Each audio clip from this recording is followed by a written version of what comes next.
formal papal letter that Pope Francis published in 2015 entitled Laudato Si, and it's subtitled On Care for Our Common Home.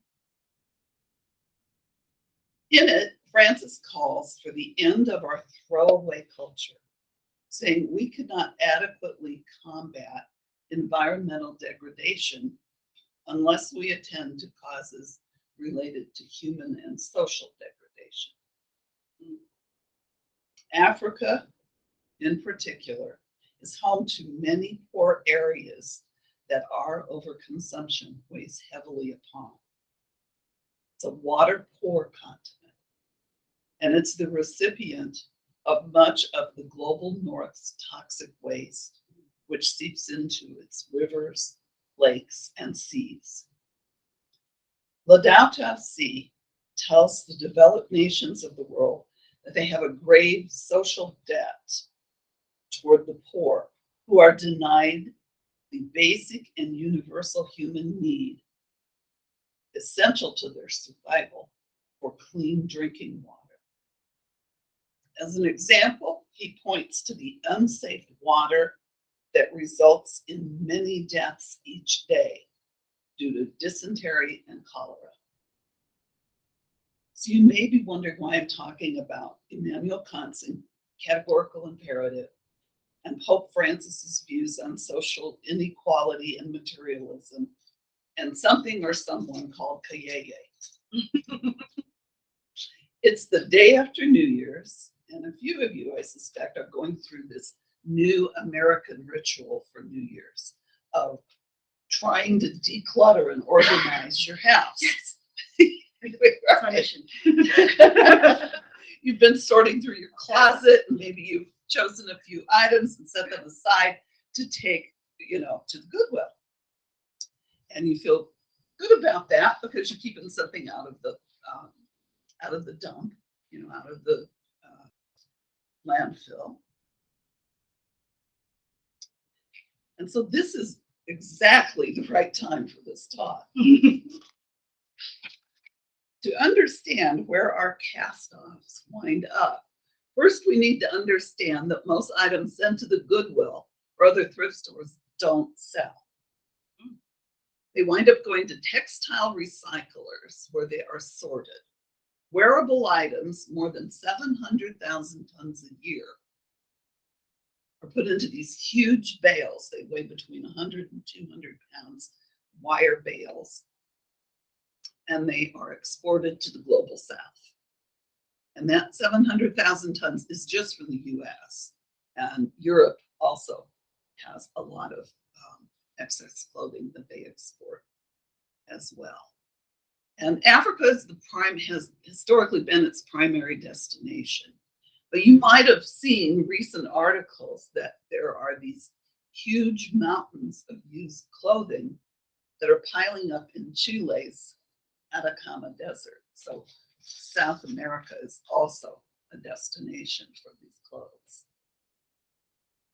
Ghana is a country of 30 million people located on Africa's west coast. It's kind of right here under the hump of Africa. Yeah, you got the hump, and then this part right here is the Gold Coast, and Ghana is part of that. Its capital city, Accra, is home to the Continental Market, the largest secondhand clothing market in West Africa. In many respects, Continental Market serves as our waste management for those of us that live in the global north. And it has, for decades, it's been serving that purpose. Every week, 15 million garments flow into Continental in a country of 30 million people. And between 4 and 5 million of those garments end up leaving as waste. They have overrun the landfill, they clog the gutters and the sewers, they form these long tendrils that wash out to sea and entangle the marine life and fishing nets and just cause a just horrifying situation. It's an environmental catastrophe. A lot of the clothing is simply burned in the open air and releases toxic chemicals and dyes. Most of you are probably aware that polyester clothing or lots of synthetic clothing is made from petroleum byproducts, and the dyes are probably made from the same. Oh my gosh. A woman named Liz Ricketts has been studying the Continental market since 2009, and she's a secondhand fashion industry expert. Now, did any of you know something like that existed to be an expert? But she is, and she is the co-founder of the OR Foundation, a nonprofit that works to educate the global north about the impact of our overconsumption and significantly to highlight the connection between colonialism and the fast fashion industry. And I'm sure that that is not something that is top of mind for anybody here, but it's a factor. Ricketts says there's too much clothing in the world. It occupies a sector of the economy that is built on colonial trade routes, extractive capitalism, and a growth imperative. It is a corporate continuation of colonial exploitation. Her research is focused on policy recommendations for the secondhand clothing industry. And one of the recommendations is don't accept this secondhand clothing anymore. It's decimating its once thriving local textile market. She says that that continental market is one of the largest resale and upcycling economies in the world, a vibrant, bustling hub of creativity, and what the global north would call sustainability. It is also a mess, in her words. So this local clothing industry that had existed in Ghana, clothing was made from locally sourced and made vibrant clothing. And it's not the kente cloth, it's more the big geometric, the modern looking floral or bright colors, sort of I think it's made from coconut fiber and they call it bark cloth. And so the way that it worked was the consumer bought the fabric, and then you had to find a tailor. So they would take it to a tailor, and the tailor would have a book of designs that he could make for you. And you'd pick out what you wanted, and you'd get your measurements taken. It'd be tailor-made to fit you. And this was not a disposable garment. It wasn't wear it a few times and get rid of it. It would be kept for, decades and worn for special occasions such as weddings, funerals. It would be, for a long time, it was completely unacceptable to show up to an occasion in Western clothing that you had bought secondhand. That's changing. You now see Western clothing bought secondhand at big occasions. The reason being that it's inexpensive and it's ready to wear. You don't have to go through all these steps.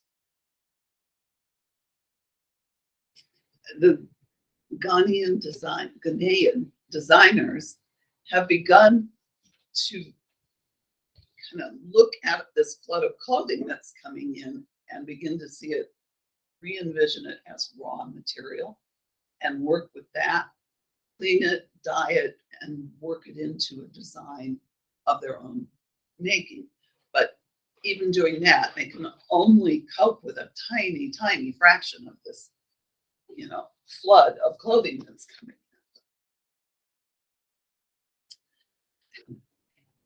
And it's beginning to turn around a little bit, that there are some that are realizing what they've lost in the death. And it's not totally dead, it's like 95% decimated, but of this traditional African clothing. There's little glimmers of respect and an effort to bring it back. For example, they have a version of what we do on Fridays in offices of casual wear. It's called Thank God for Ghana. And it's employer sponsored, and they invite the members to. I'm sorry. Oh, just go ahead and grab a seat. They invite the employees to wear some traditional Ghanaian clothing. We can see your little paw prints in the snow outside. So the secondhand clothing industry also has colonial roots that we shouldn't overlook. Ghana was under British control until the 1950s, and the Ghanaians were told that traditional African clothing was primitive and that they should wear Western style clothing if they wanted to be considered successful, if they wanted to be accepted into English society, if they wanted to succeed. And after Ghana achieved independence, this desire for Western clothing remained just kind of an artifact of, that pattern of thinking and their ideas about what is success, what is power, what is wealth. The Ghanaians have their own phrase for the secondhand clothing. They call it "the white man has dyed clothes," because they can't imagine getting rid of that much clothing unless somebody died. A lot of people must have died. And so Ricketts says this concept of the dead white man's clothes speaks to the absurdity of the waste that we as a society create as a byproduct of our overconsumption and overproduction. So we talked about Kant, we talked about Pope Francis, and now we come to the Kayayei of Accra. Who or what are the Kayayei? And I'd like to share a short film with you, introducing the Kayayei as they go about their daily routine at Continental Market. We'll turn that over to Carla, the tech wizard. Look us up with the video. Person who tries to do tech. We'll call me that. Okay, let's see about the sound. Should there be like music or something there? Yeah. There we go. Here.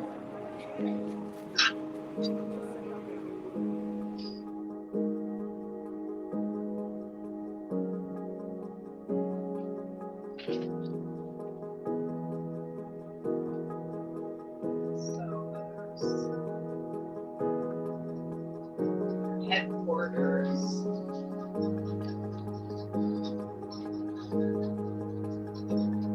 Babies wrapped around their backs, carrying bales.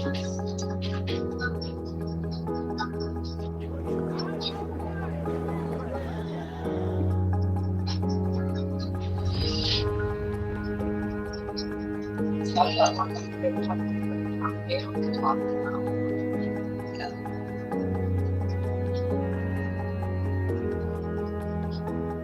Yes, we're not getting a voiceover. You can get speak read. Oh, sure. Yeah, you're so far back. Only the Kayayei convert education. Kayayei physical powerful,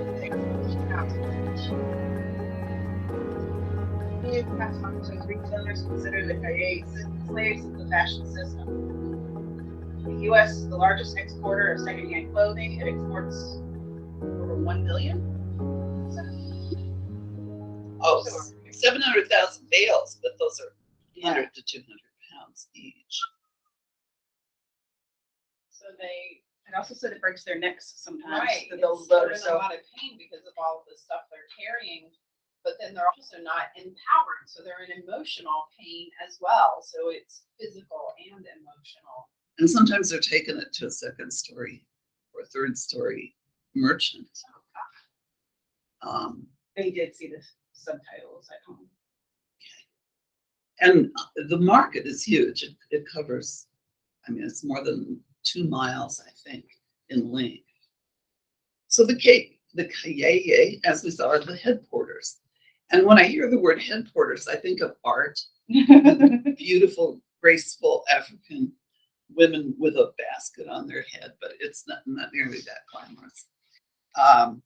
Women and girls as young as 11 who come to Accra, mostly from rural areas, to work carrying heavy loads throughout the market on top of their heads. Some are escaping forced marriage. Some are hoping to earn enough to pay for their education. Some are escaping lives of abuse. They are all human shopping carts. They are the way that goods move throughout the huge continental market.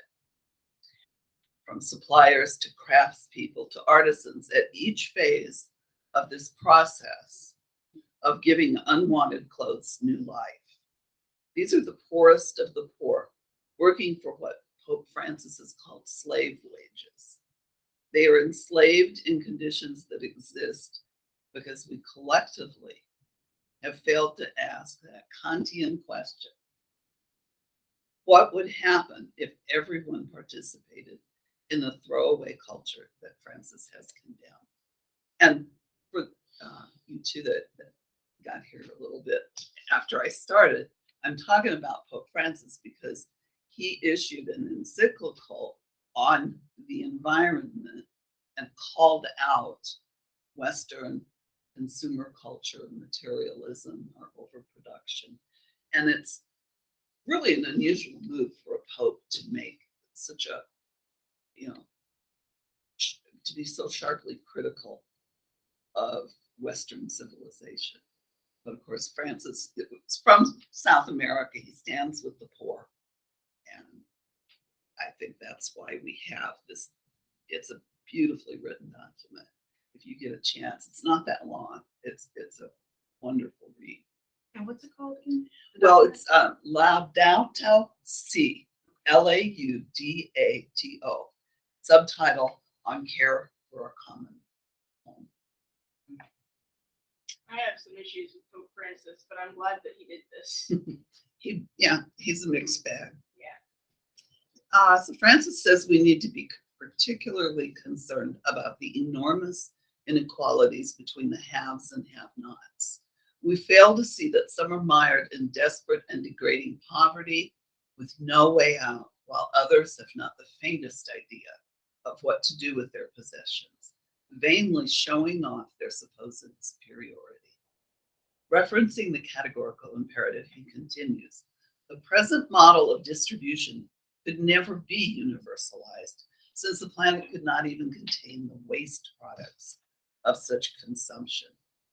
We are faced with not two separate crises, one environmental and the other social, he goes on, but rather with one complex crisis, which is both social and environmental. Strategies for a solution demand an integrated approach to combating poverty, restoring dignity to the excluded, and at the same time protecting nature. What would justice and sustainability look like for the 30,000 people engaged in the secondhand fashion industry at Continental Market in Accra? And I'd like to point out those 30,000 that are working in the fashion industry that are referenced here are only in this one market. And there are others throughout Africa. Liz Ricketts offers this vision of what is possible. Any talk about sustainability should be about justice. If we're talking about justice, then justice would prioritize the prosperity of the people who've carried this burden for decades, which means ensuring that the investment is going into these communities. Imagine what would be possible if we gave market workers the respect that they're owed. So let's just pause for a moment here and think of all the hands that have touched what we're wearing right now. The hands that produce the raw material, whether it's synthetic or natural. The hands that spun that raw material into thread and then wove it into fabric. The hands that dyed the fabric. The hands that cut and sewed the fabric into garments to be sent to the wealthy North. Most of those hands, of course, belong to women and girls working under deplorable conditions. Then there were the hands that packed and loaded those garments into containers to be loaded in turn onto the huge container vessels, ocean-going vessels, headed for northern ports. Then to be sold cheaply in our shopping malls and worn only a few times. Now these same garments enter the next phase of their life cycle. They will be sorted and hung by thrift store employees, mostly to be culled and sent to recycling centers or rag houses, as they're called in the business, likely to be baled up and sent back to the global South, this time to Africa if they've been deemed wearable. Next, they'll be carried through huge markets on the heads of young women and girls, sorted for display by hopeful merchants, and bought by Africans who used to wear locally produced clothing. Let's also spare a thought as well for the hands that are now idled by our excess clothing. The local producers of fiber, the weavers, the designers, the tailors. And what can we do? Now, I can offer a few thoughts, and then I want to open it up and get your thoughts.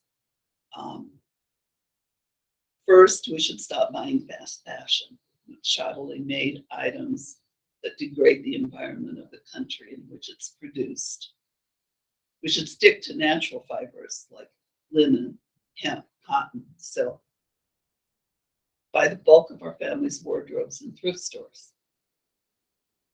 And even when you're buying used clothes, stay away from the synthetic fibers because they produce microplastics when they're washed.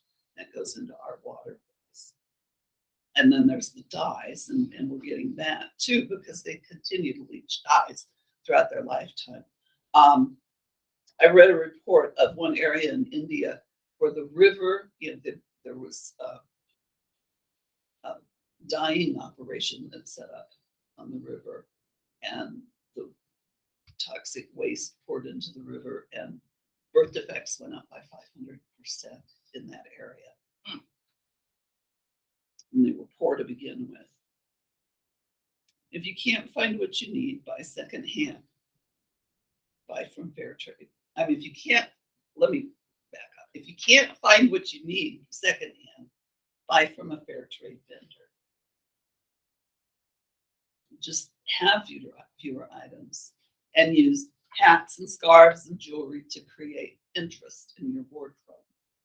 Be creative and brave and imaginative and free yourself from the dictates of the fashion industry.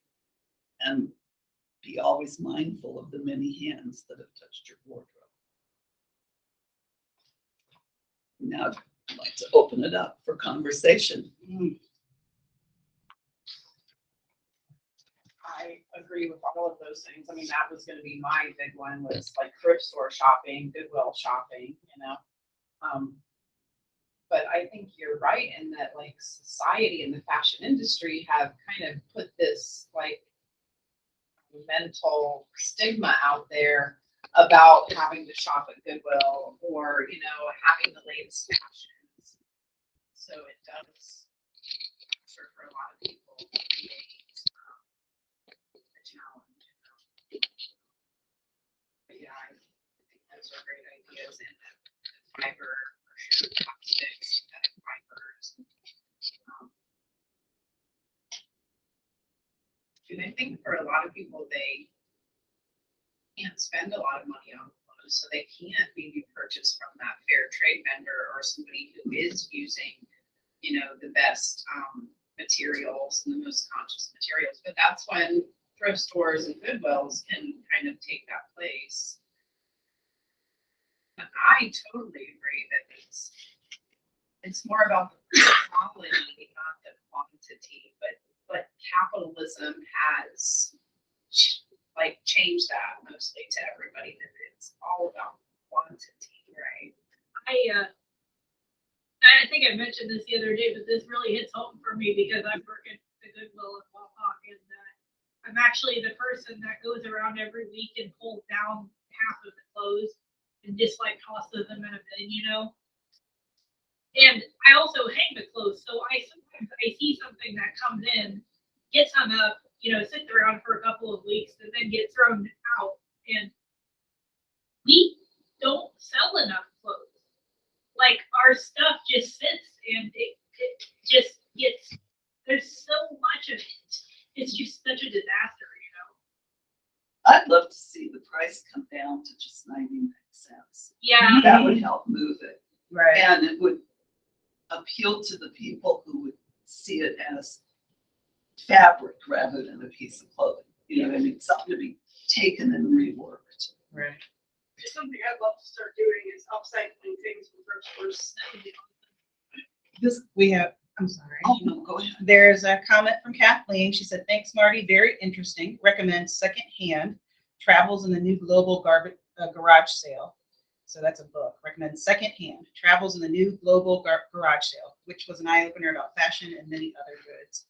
And then just something that we use when we're training new employees at Crime Victim Services.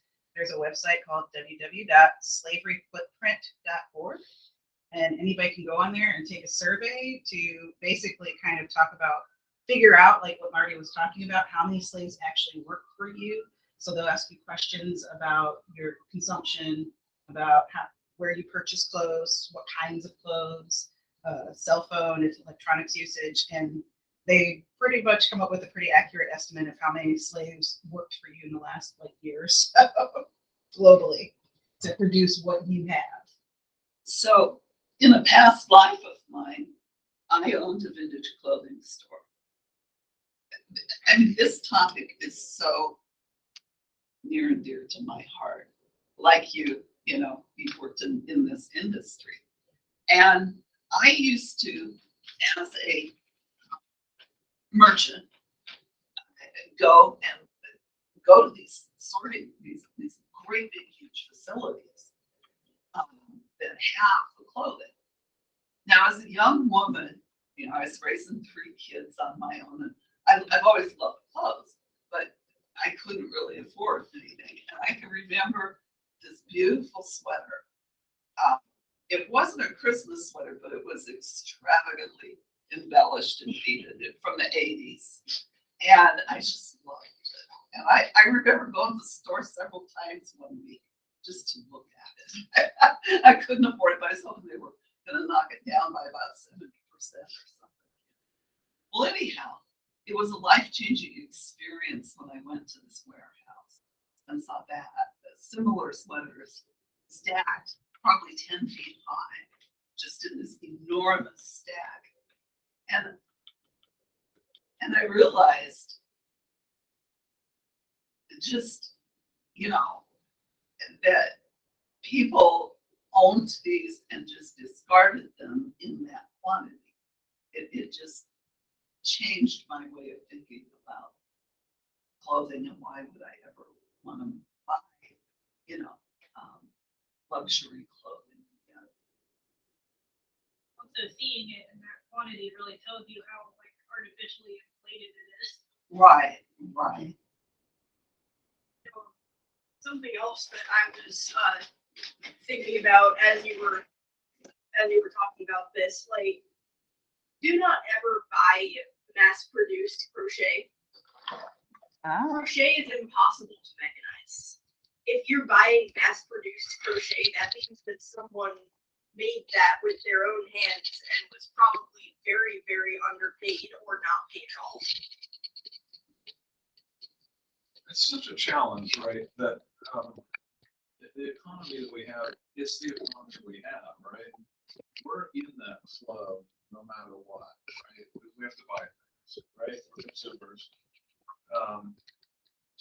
And the whole thing is modeled where, you know, there's an artificial beginning point and an artificial end point to the market, right? You know, and everything upstream and everything downstream of that is called within the economic model an externality, right? So if you can just set it up to get your operation running in such a fashion where there's no local laws or, you know, authority or empowerment of the people who are negatively impacted by those externalities, where you can just completely turn a blind eye to that, then you can create this vast monster of consumer society. And what can we do is all just in those little decisions that we make, right? We can try to bend the curve. Right? And each one of us only has the power we have.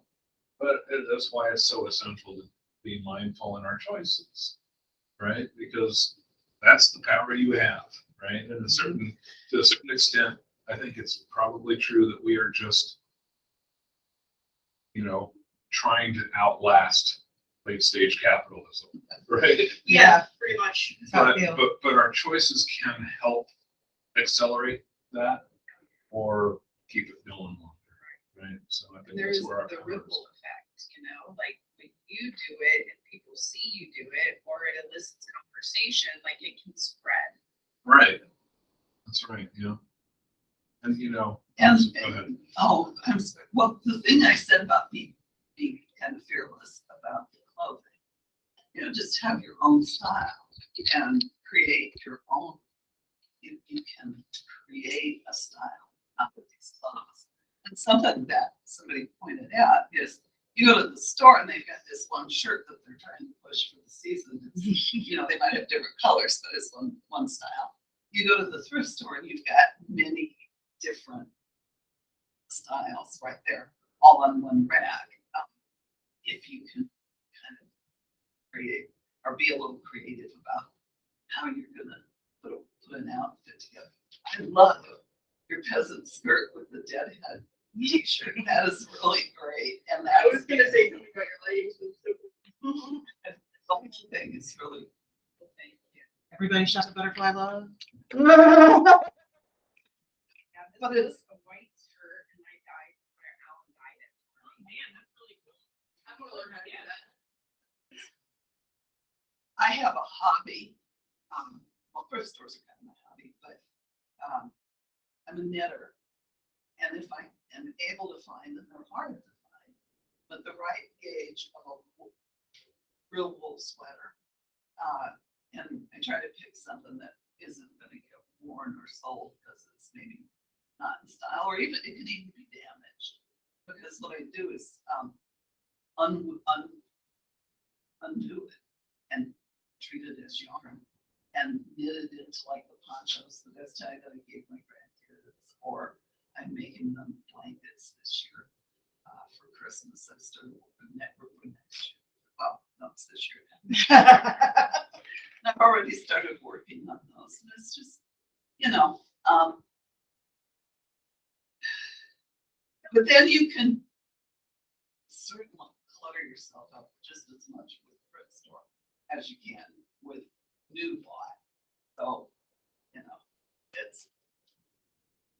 there's this movement called 333, and it's where 33 items only, you know, and then rotate those every 3 months. So it keeps you wearing fewer things and less clutter.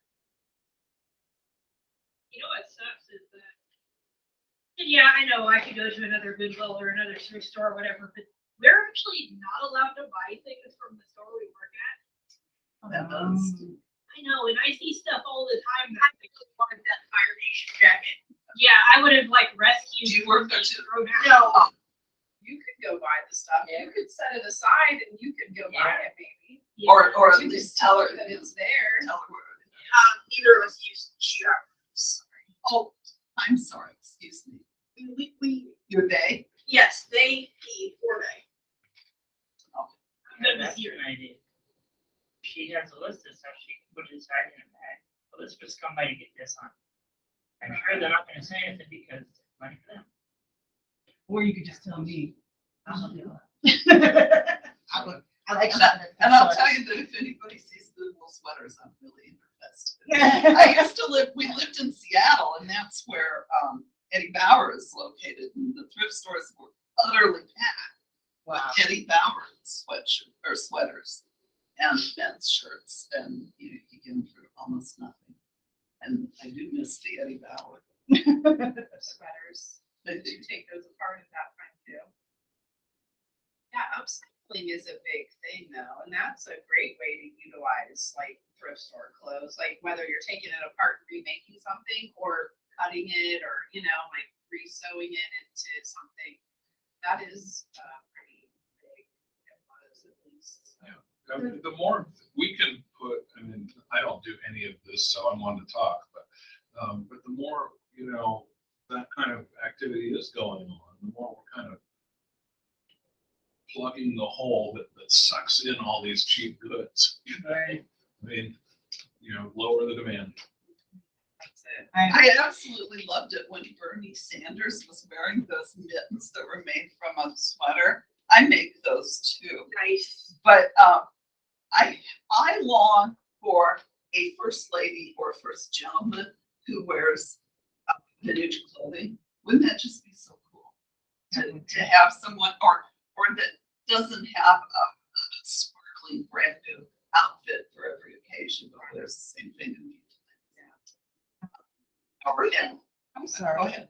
Do we know if my friend back in Cleveland, when we were home for solstice, they had all this new stuff at the house, but it was like new to them. And they had been using, they said that different areas had never buy anything Facebook pages. Do you know, does anybody know if we have one like that here in Lima? I seriously doubt it, but if someone wants to start one, that would be awesome. We might be able to have a hand in getting that started, maybe, like. Just like where they just trade. Yeah, you just Swap or- trade personal items, but you keep it, I wanna say like within a certain area, maybe? It's kind of like the 419 garage sale or something like. Yeah, that. except it's like everything is free. Right, just Yeah. trading, not Mhm. money. I would love to get involved in that. We're always talking about like barter systems, wanting to get something like that locally set up. Yeah, The fantasy project I'm working on uses a barter system, and it's just like taught me How much better it is than consumer capitalism. yeah, and it actually, as much as like my dad and everything growing up told me, no, that won't work, it actually does work. It just reminds me, you know, Piqua, where we moved from, I still catch little pieces of news about them sometimes. And the city has a trailer full of like landscaping tools that they just let people sign up to borrow, right? So that you don't have to have your own set of tools. The city is doing that. It was not the most desirable place to live, but it is a progressive town in some ways. Yeah, surprisingly, you scratch the surface and it's got some neat stuff. Anyway, you know, that kind of stuff, there's no reason why it not only could it be done by volunteers, but by municipalities, right? Not everybody has to have one of everything. well, at least we now have a mayor that the church is friends with. Yeah. And we've got someone who might have her ear. Right? But I think Ray might have more than I think. We all do. But Holly said that it's good to hear Marty's insights on this subject. It's making me think more about the clothing I buy and being more mindful of that. Agreed. Agreed, Holly. And it is a perfect time for it, just as you said, with like everybody decluttering and wanting to, I mean, like that was my downfall of like, I feel like I've always had a hard time decluttering because I don't want to create more waste, right? Or I don't want to just give clothes to Goodwill that are going to get thrown into a bin and sent to Africa or Mexico. So it's like, I just have it all. You know, I lived in Oklahoma City. The local LGBTQ support center had a clothing closet specifically for trans people who wanted gender affirming clothes. And That's great, but Yeah. you have to change your wardrobe. yeah, like when I discovered that, I was like, I am gonna take so much stuff. So I did. I got a couple of button-ups and some pants and bellies. It was nice. We could do clothing swaps just here at the church. Yeah. I love that. We have had a free store here at the church, like, in Long time past ago. years, like Dawn was kind of the spearhead of that, I think, but it was like upstairs in one of the rooms, we just would collect stuff, and then one Sunday a month or Saturday a month, we would have put a sandwich board sign out that said like free store, and people just come in and take stuff. We should redo that. Yes. Because that's, you know, that takes several steps out of the process from where it's donated and then it goes out. You know, I'll be charged to the pet section. For the whole song. Okay, so this just came to me there, from what you're saying, from a lot of this stuff where we're saying, you know, in the flow from production to disposal, you know, if there are eddies in that where we can repurpose and repurpose and repurpose, that reduces the throughput, right? And that's kind of like a lateral version, like, you know, horizontal version of trickle down theory, right? Or the antidote to trickle down theory, right? I mean, it's like, instead of, It eventually works out, you know, but you want to get that last little bit of use, cut it into Like Dust dust plus, even, yeah. like you said, yeah.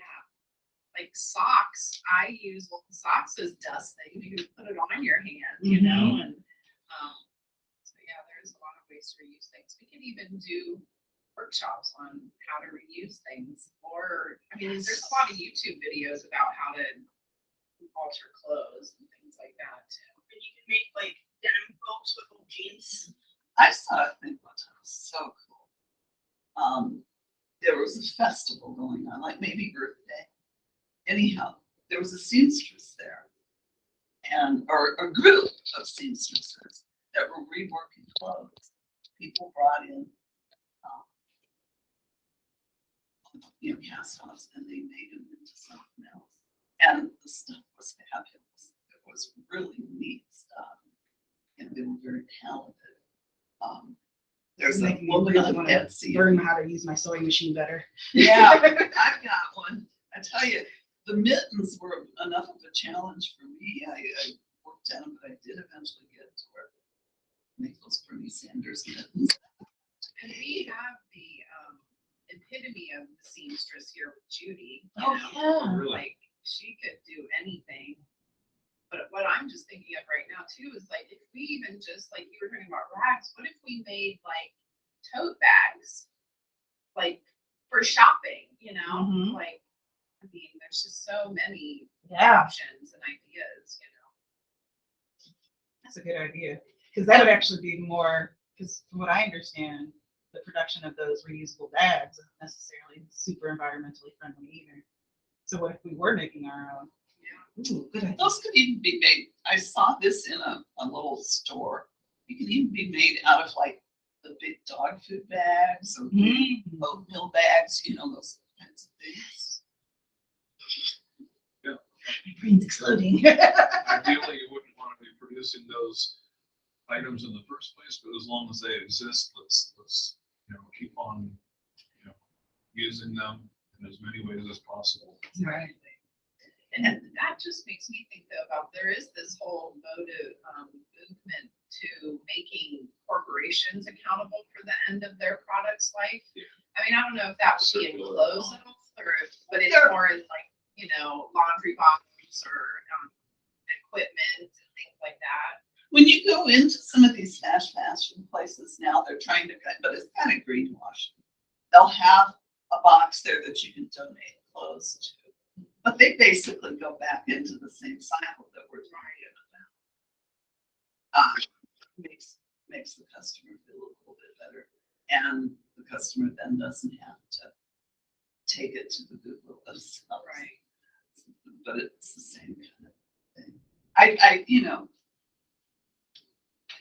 degrowth is a concept that I hear talked about. Where, you know, we just need less. And pay more for, we have to pay Degrowth. degrowth. Degrowth. We have to pay more for what we have. And I mean, my thought, I know a lot of people can't afford to spend much, but if the bulk of your wardrobe, really the bulk, is coming from thrift, maybe you can afford to buy a more expensive piece every now and Something that's fair trade and made out of linen or hemp. then. And, you know, so to wrap up, probably, I think, what makes this religious? And for me, it's the, I do find that care of the planet and care for the workers, the poor that are working under slave wages and slave conditions, that is a religious calling to, you know. We actually believe in our principles that we say we do. Mhm. I find it, I guess my whole thing with it is so much of my spirituality has always been about connection and sort of keeping your third eye open to other people and their struggles and, you know, empathy and keeping it in my mind that these other people exist that are influenced by my actions is a big part of my spirituality and being mindful of that. That's it. It's the categorical imperative in action. We are at a couple minutes after 12. All right. Did you want to announce anything? Yeah, I kind of jumped the gun this morning to do like joys and concerns. And so I do just want to share that Marilyn Bell is ill. She has COVID, and so we could all keep her in our thoughts and prayers. And Dow recovered from his ablation treatment, and so he's doing well. So we're happy about that. Dow's going to live to 120. That's right. He's got a strong constitution. Yes, he does. And is there any other people that have any joys or concerns they'd like to share? After 3 years of these same glasses and having to squint to see Netflix, I'm finally getting new ones next week. Yay! First eye exam in 3 years last Wednesday, and the optometrist was like, "Your eyes are very healthy, but your vision's gotten a lot worse." And I'm like, "So they can work, you're just choosing not to." Holly has the same joys and concerns that Ray did. Yeah, I feel like I read in the dark too much when I was a kid, so my eyes just decided to unionize. They're on strike. They're on strike, yeah. So What happened hopefully, here? Yeah. yeah, so hopefully getting new glasses will answer some of their demands. Holly was saying she had the same joys and concerns that Ray did.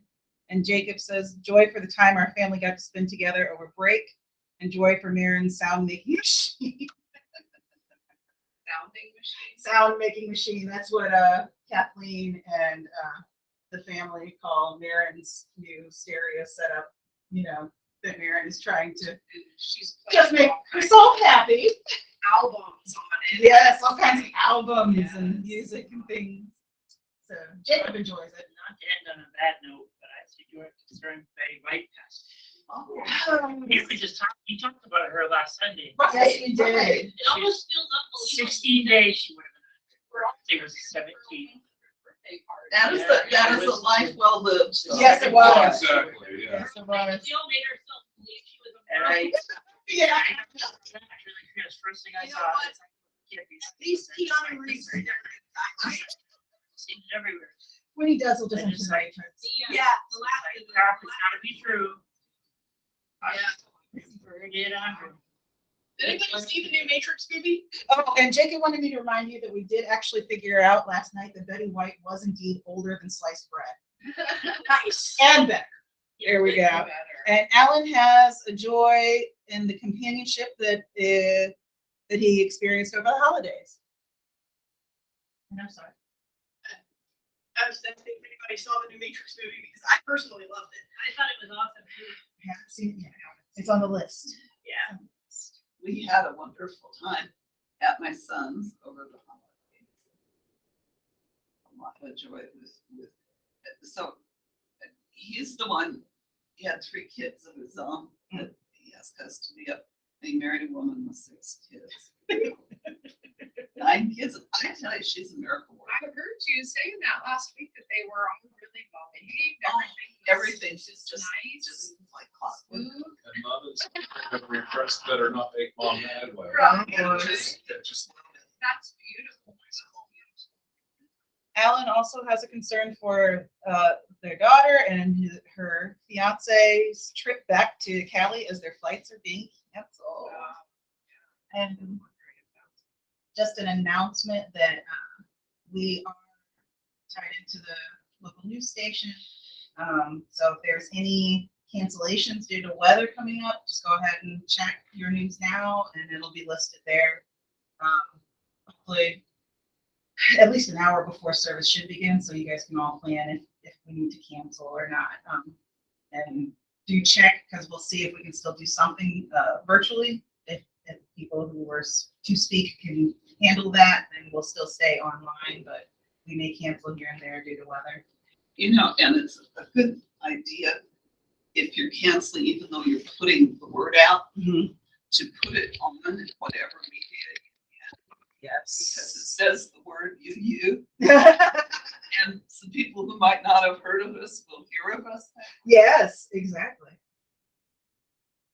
I have a question, and I'm gonna sound really stupid asking this, but you know what? I'm gonna ask it anyway. So, last Sunday, did you guys do the holiday ritual? I wondered that too. So Because, like, that can be stupid. we didn't go last Sunday because Leslie was sick, and you know, we just like we didn't know if there was even gonna be something day after Christmas. When is that happening? Did it already happen? Did it already happen? I'm gonna go. No, we are still working on it. We're right? still working on it. We just got some information, I must say, this morning, Emily, but I haven't had a chance to look at it. And my apologies, there will be a newsletter probably by this evening. But I was doing a lot of updating, getting things ready for YouTube and a new website and stuff like that. And that will have information for you. I'm sorry, what, Mike? That's the okay, yeah, it is. Thank you. Yes. I was so We worried would that I sit missed down. it, and then I came in and all the decorations were still up, and I was like, maybe there was a chance I didn't. So I'm glad that we didn't miss it. You did not miss it. It's the 12 days of Christmas. There we go. Why not, right? And let's also just remind everybody, we do have a donation link on the Facebook, and you know, you're always welcome to send a check here. And we do have to pay the bills and pay for our some of our services and all those kinds of things. So Skippy. And you know, maybe 2022 will be a year where we can, you know, start doing some of the stuff we just talked about, for example. Get a little program going and try to work it, you know, and I know we already have programs going. Might be integrated into something with green sanctuaries. yeah, I would be a perfect fit for Green Sanctuary. Right.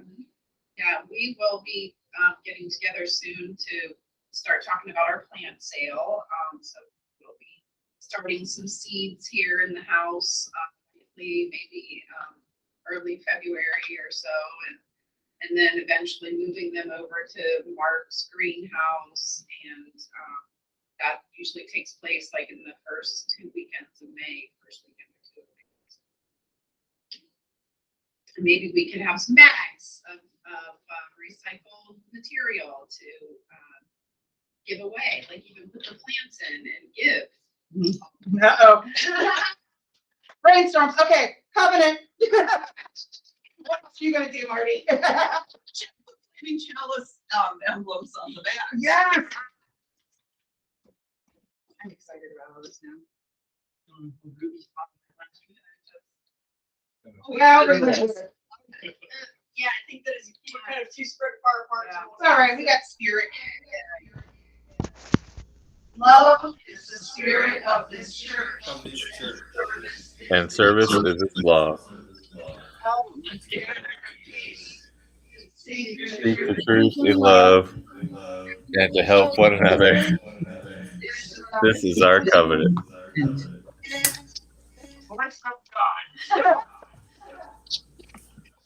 It might have been the voice of God and Jesus. I think Jesus was up there. Bye, family at home. Thank you for joining us. Bye. Bye, everybody. Bye. Have a beautiful new year. Look for the Correspondence from the Rise Bay campus in Belltown. It's my favorite. buddies. I went and picked up the other day, so I brought some croissants. But there's only